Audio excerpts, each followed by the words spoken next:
Good morning and again coming my mini blog. আর প্রথমেই বলে রাখছি, যারা ভিডিওটা দেখছো অবশ্যই চ্যানেলটিকে সাবস্ক্রাইব করো এবং কমেন্টে একটা লাভ ইমোজি দিয়ে রেখো, যাতে আমি তোমাদের চ্যানেলটাও সাবস্ক্রাইব করতে পারি।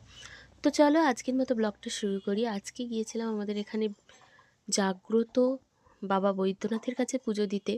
তো সেখানেরই কিছু কিছু ক্লিপস আমি তুলে ধরেছি, কারণ পুজো করার সময় ভিডিও আমি একদমই নিতে পারিনি। কারণ এখানে আমাদের বাবা খুবই জাগ্রত, আর বাবার কাছে যদি মন থেকে কেউ কিছু চাই, বাবা কোনোদিনই নিরাশ করে না। তো চলে গিয়েছিলাম মনের একটা সুপ্ত বাসনা নিয়ে বাবার কাছে পুজো দিতে। আর সচরাচর বাবার কাছে অনেকবারই যাওয়া হয়। তো এখানে পুজোর সময় আমি বেশি কিছু ক্লিপস নিতে পারিনি, যতটা পারছি দেখানোর চেষ্টা করছি। আর এখানে বসে বসে দেখছিলাম যে আমাদের পুজোর ট্রানটা কখন আসে। আর এখানে আমার সঙ্গে গিয়েছিল আজকে বনি। তোমরাও একবার বলে দাও হর হর শিব শম্ভু, তাহলে তোমাদের মনের সমস্ত আশা ভরসা পূর্ণ হবে।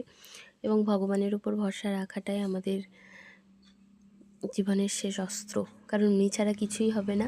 তো এখানে আমি শেষমেশ আমাদের নন্দী ভিঙ্গিকে প্রণাম সেরে আজকের ব্লগটা এখানেই এন্ড করলাম। কেমন লাগলো ভিডিওটা অবশ্যই জানিও। টাটা।